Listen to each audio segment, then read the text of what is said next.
So today we will be we're starting with Matthew chapter 21, as I've messaged already from verse 18 onwards till Matthew chapter 25 and 24 in the end. Yeah. So the first to understand Matthew, all of it together have actually one theme. Okay, that's the first thing that you need to understand. Even actually from the cleansing of the temple itself, even the entry itself has one theme actually. That is that I will explain that theme. To understand this, we need to go to Hosea chapter 9 verse 10 to 12 onwards. Here the cursing of the tree, it's actually likened to this what's in chapter Hosea chapter 9 verse 10 to 12. Like grapes in the wilderness I found Israel, like the first fruit on the fig tree in its first season I saw your fathers, but they came to Baal Peor and consecrated themselves to Baal and became detestable like the thing they loved. Ephraim's glory shall fly away like a bird. No birth, no pregnancy, no conception. Even if they bring up children, I will bereave them till none is left. Woe to them till I depart from them. So this is only if you read this, you will really understand what, the cursing of the fig tree, what happens from verse 18 onwards. Because otherwise, if you read it, it'll look like, Jesus is doing something, very unusual. The fig tree is there, it didn't give fruit. It may not have been its season. Why is Jesus cursing it? Even the next parable, the parable after that, all has one single theme. For that, you need to understand what is the purpose of parables. Can someone tell me, what do you understand? What is the purpose of parables? Put theological concepts very clearly before people in the language of their everyday life. Very true. Any other purposes? To me, it's more like a connection between what was and what is to come. That's also right. Do you know when prophets speak in parables in the Old Testament? When do they do that? When they wish to illustrate the relationship between God and His people. Okay.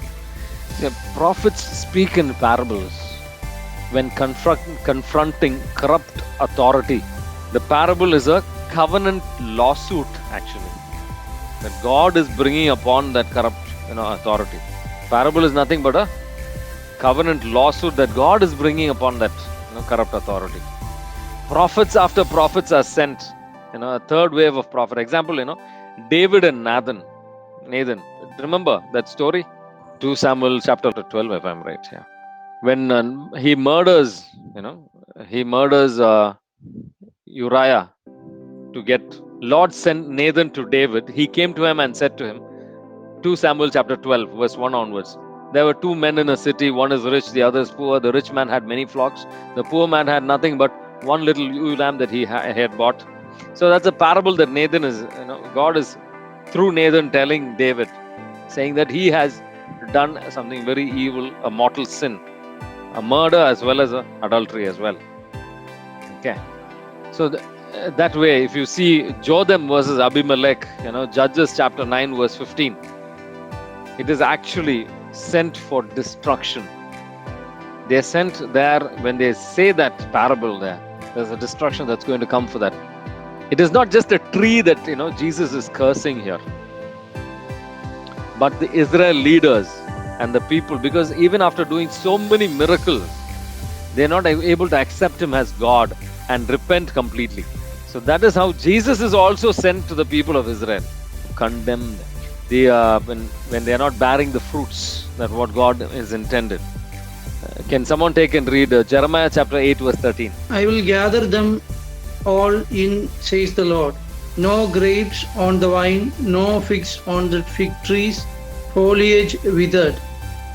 So you can see that what God is expecting, the fruits that they are supposed to give are not being given there.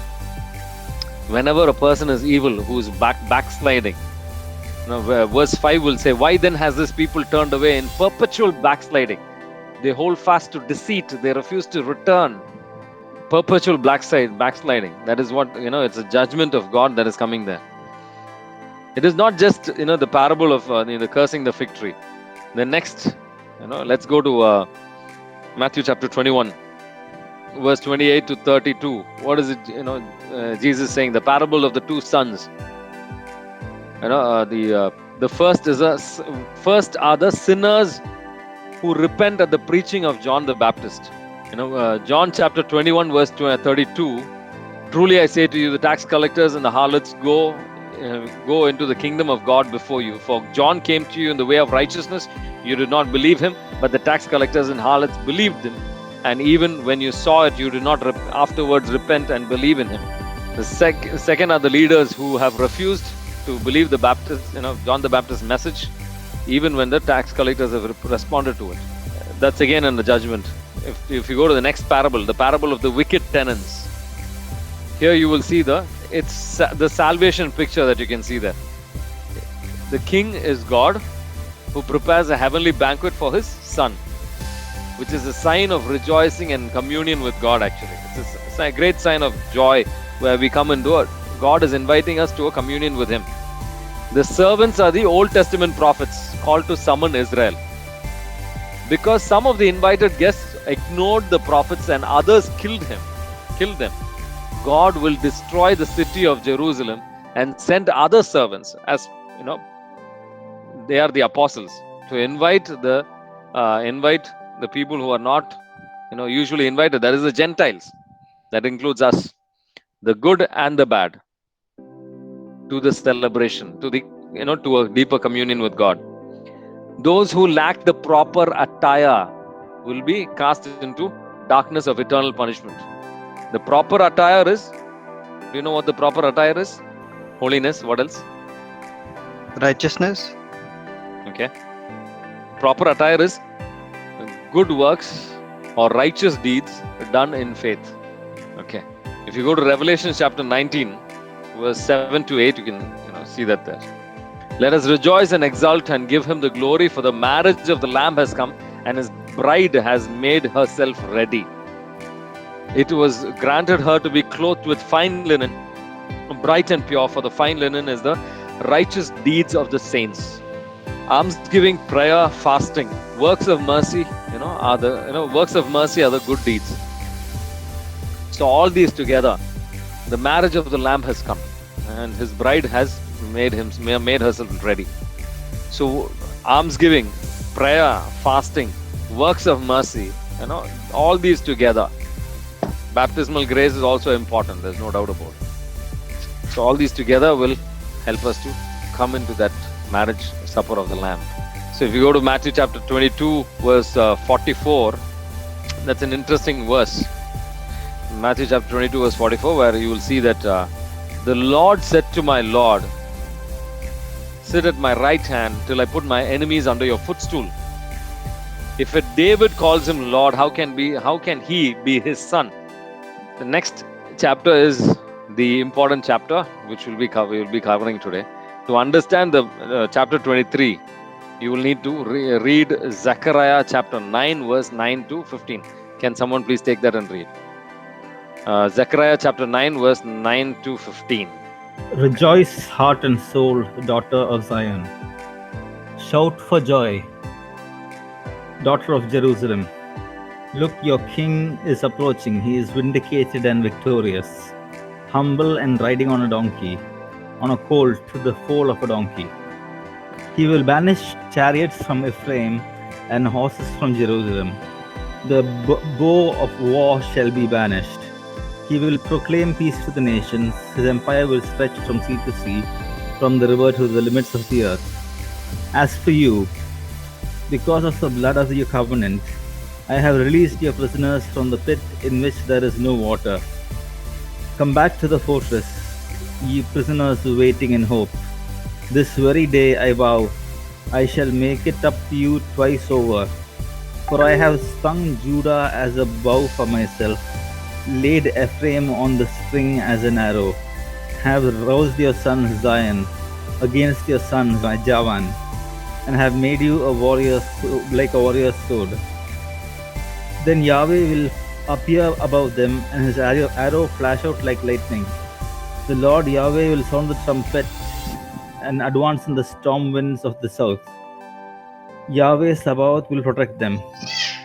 They will devour, they will trample on the sling stones, they will drink blood like wine, awash like bowls like the corners of the altar. So when you read this, what comes to your mind? After be honest, chat, I was just reading the whole thing and it didn't make sense at all. Okay. Anybody else? For me, a battle scene was going in my head. Yeah. Any other thoughts? What is coming to your mind? There is a war and there is a victory after that. Something to do with the final battle or something like that. Who is the battle between?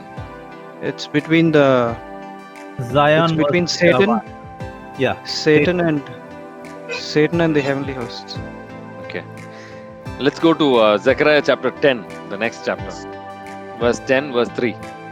my anger has been roused by the shepherds, and I shall vent it on the he-goats. Against the shepherds, I thought. Yeah, okay. When Yahweh Sabaoth comes to visit his flock, the house of Judah, he will make it his royal war horse. From it will emerge cornerstone and tent peg. From it, bow ready for battle. From it, every type of leader. Thank you. So then, if you go to chapter 11, verse 4, you will see that those who buy them slay them and go unpunished. Here, the verse 10, verse 3 also. Let me start with that. Okay. 10 verse 3. My anger is hot against the shepherds. I will punish the leaders, for the Lord hosts cares for his flock. The house of Judah, I will make them like a proud steed in battle. So here, the chapter 23 is more accurate. Okay. Chapter 23 is more accurate. It links perfectly with this. In the Matthew chapter 23, where it says, Jesus said to the crowds and to his disciples, the scribes and the Pharisees sit on the Moses seat. So practice and observe what they tell you, but not what they do. For they preach, but they do not practice. It's actually the chapter 23. Most of it is a judgment on Pharisees and Sadducees, and the lawyers as well. They bind heavy burdens hard to bear. They lay them on the men's shoulder, but they themselves will not move them with their finger. They do all their deeds to be seen by men. They make their phylacteries broad and their fringes long, and they love the places of honor. So all the ways in which the shepherds of Israel are supposed to be the Pharisees and the Sadducees. They have been given, the seat of Moses means the authority to preach has been given to them. But they have misused it for their selfish gains. So a judgment has come, and the anger is hot against the shepherds, as I was saying earlier, showing that verse earlier. So that the judgment has come upon these people. So if you read, woe to you blind guides and all that, fully judgmental, against all this, fully you can see that there. And if you come to verse 35, that upon you may come upon you all the righteous blood shed on earth, from the blood of the innocent Abel to the blood of Zechariah, the son of Berechiah, whom you murdered between the sanctuary and the altar. Truly I say to you, all this will come upon this generation. That's an important verse, and that is reiterated in the chapter 24 as well. What does it mean? All this, problems that God, Jesus is actually saying is going to come upon his compatriots, the people who are at his time. Sometimes people will read this and extrapolate it into our lives. It is going to happen in our times. The end of times is near. The corona has come. This has come. That has come. Year 2000 has come. We had a lot of things like this happening. Okay, so there will be many signs. The locusts have come. Many signs and many wonders. People will talk a lot of things. They will even give dates. End of time has come. Only few will be saved. Just with one word, they will try to convince you of all the things that are going to happen today, not even tomorrow. But if you read the gospel perfectly, patiently, you will clearly be able to see it talks about that generation, not about us. That doesn't mean God cannot allow that to happen in our lives. That's a different thing altogether. That is it becomes a private revelation. So Even the evil one can deceive people who are trying to get private revelations and all that. But then main important aspect here that you need to focus on is the verse 36, where it says it will come upon this generation. It is not just in chapter 23, in chapter 24 as well. It will be written. Jesus will reveal that all that is written there will come upon that generation that Jesus was in at that time. So the next verse onwards, you will see that where it says, Jerusalem, Jerusalem, killing the prophets and stoning those who are sent to you. How often have I gathered your children together as a hen gathers her brood under the wings, and you did not. And you would not. Behold, your house is forsaken and desolate. For I tell you, you will not see me again until you say, Blessed is he who comes in the name of the Lord. This is why we say this during the Mass. Yes. So, behold, your house is forsaken and desolate. This is the situation that's going to happen. Jesus is predicting, which is going to happen after 40 years after his death and resurrection. Let's understand this more. If you come to the next paragraph, next chapter, you'll be able to understand. Jesus will say, Jesus left the temple and was going away. When the disciples came to a point to him the buildings of the temple. But he said to them, you see all of these, don't you? Truly I say to you, not one of these will be left here, not one stone upon another that will not be thrown down. And Jesus came to them privately, tell us when will all this happen, when will, what is the sign of, and what is the close of the age and all that. Jesus will answer them, take heed that no one leads you astray, for many will come in my name and say, I am the Christ. And they will lead many astray, and you will hear of wars and rumors of wars. Do not be alarmed, for this must take place.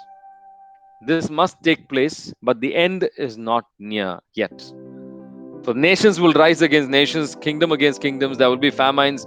So all these things are written here. There will be tribulations, they will put you to death, and you will be hated by everybody. Many will grow cold as such. Okay.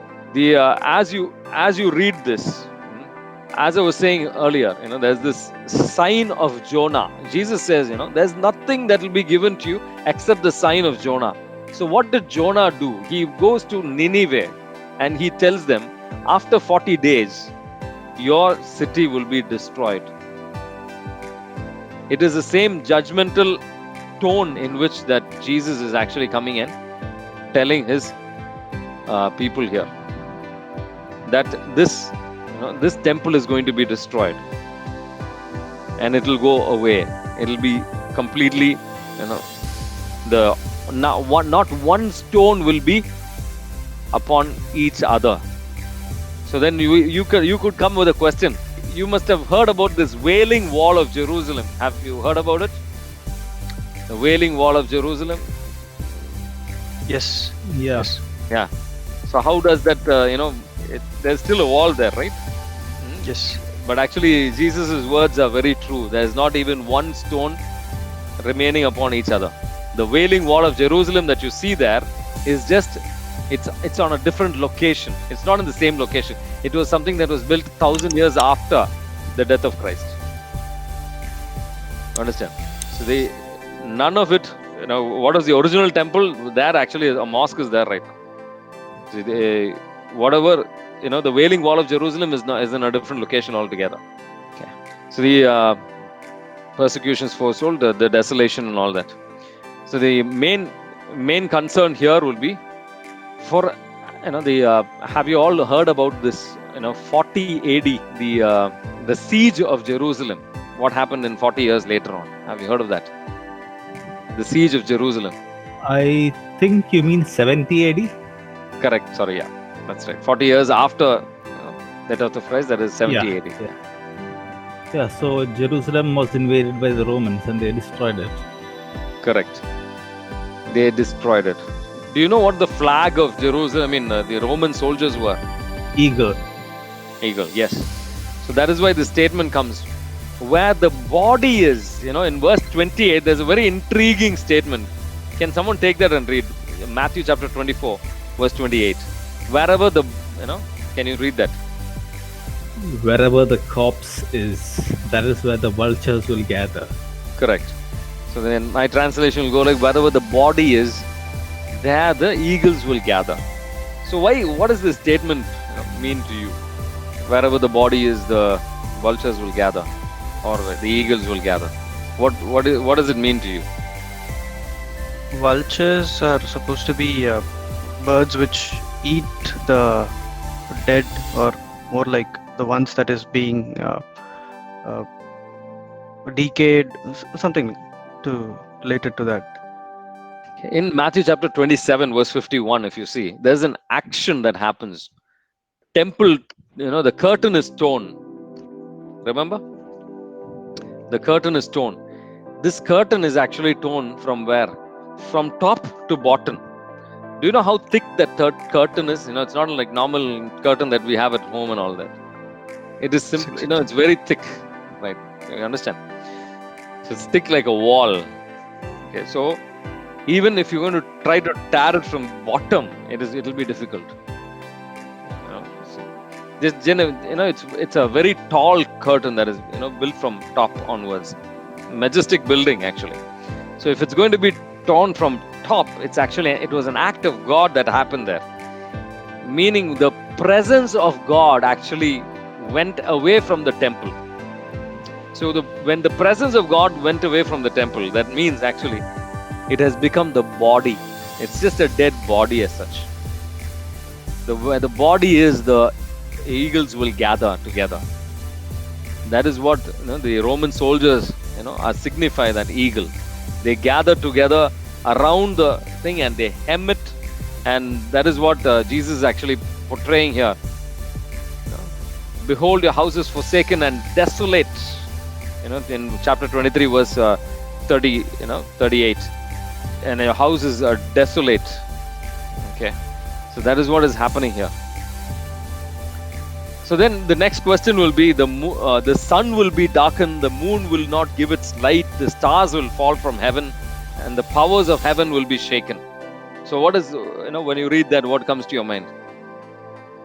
Death of Jesus, like right after the death of Jesus, something like, sun has darkened, something like similar has happened. Not exactly similar, moon. There is no mention about moon anyway. Yeah. The depiction of a cosmic, event as such is how the Old Testament prophets actually portrayed a destruction massive destruction that's going to come. That's the way they actually always portrayed it. Okay. To understand this, what you need to do is, can someone please take and read Isaiah chapter 13, verse 9 to 10. Look, the day of Yahweh is coming, merciless with wrath and burning anger, to reduce the country to a desert and to root out the sinners from it. For in the sky, the stars and Orion will shed their light no longer. The sun will be dark when it rises, and the moon will no longer give its light. So what is this talking about here? When he was reading it, what came to my mind was the first sentence actually will tell you. In the chapter 13, first sentence will tell you the oracle concerning Babylon, which Isaiah the son of Amos saw. What is going to happen to Babylon is described here. The meaning of the sun and the moon and this thing and all, no? The sun is a yearly event, right? The moon is a monthly event. The stars are, that's, the minutes and all that. Okay. What it signifies is your time is up. You understand? Your time is basically up. The time of this, Jerusalem is up. The time of Babylon is up. I was just hoping that Janish could share what he got at that time. Go ahead. Yeah, Janish, what do you want to say? When you were talking about these cosmic events, what came to my mind was the falling of fire to destroy Sodom and Gomorrah. Okay, I understand, but that is a different thing altogether. Here it's completely different. Here, just the way the oracle of concerning Babylon's destruction was revealed to Isaiah, In the same manner, the same method, same words are used by Jesus to predict the destruction of Jerusalem. Understand? So if you go to Isaiah itself in chapter 34 verse 4, you will clearly see there also. All the hosts of heaven shall rot away, and the skies roll up like a scroll. All their hosts shall fall as leaves fall from wine, like leaves falling from the fig tree. It's again a judgmental statement that God is sending upon the people as such. So in very many places, actually, even in Ezekiel chapter 32, you will see this kind of a cosmic event depicted there for a destruction in a different place altogether. 32 verse 7 to 8. I will blot you out. I will cover the heavens and make their stars dark. I will cover the sun with a cloud, and the moon shall not give its light. All the bright lights of heaven will I make dark over you, put darkness upon your land, says the Lord God. It is nothing but all your, leaders will all die. Everything, will be wiped away. That's also another way to put it. Okay. Jesus is using this language to, predict this destruction that is going to come upon them. So then, so a generation is, I don't think if I have told you this, a generation stands for 40 years around that time. And it's the same time frame that it took for the Jerusalem to be conquered. But what happened to all the Christians that were there in Jerusalem? They were forewarned by, the prophets of the new, and once became Christians, everybody was getting revelations, and they were forewarned. If you go to Revelations chapter 1, you will clearly see it there. Revelations chapter 1 verse 1. The revelation of Jesus Christ, which God gave him to show to his servant, was what must soon take place. It must take place immediately. The destruction that is going to happen is what must take place immediately is going to, it was revealed earlier itself, and they stepped out, they went away from Jerusalem. None of the Christians were, suffered with the Jews. And at the time of the, after the 40 years, the destruction, the siege of Jerusalem, all the Jews were there because it was a festival season. The festival of the temples were there, so all of them were gathered together, and most of the Jews died. That is historical fact. You can see Josephus, the historian, actually has recorded that. You can take, Google it, and you'll get far more deeper, insights on that. So if you go to Matthew chapter 24 verse 31, you will see the Son of Man coming in the clouds of the heaven with power and great glory. He will send out his angels with a loud trumpet call, and they will gather his elect from the four winds, from the ends of the heaven to the earth. And all these very great imagery and all that, but it will all end with the verse which says, "Truly I say to you, this generation will not pass away till all these things have taken place. Heaven and earth will pass away, but my words will not pass away." So all these things have actually already taken place. But these are the very verses that people will show you to make you afraid, and tell you that the destruction is imminent and all that. They will try to cheat you with those kind of fearful things. And verse 36 is something that has challenged many people, where it says about that day or hour no one knows, not even the angels of heaven nor the Son, but only the Father only. How can the Son not know what the Father knows? They both are one. It's a hyperbole that God, Jesus is using to teach that this is something the day and time will not be revealed at this moment.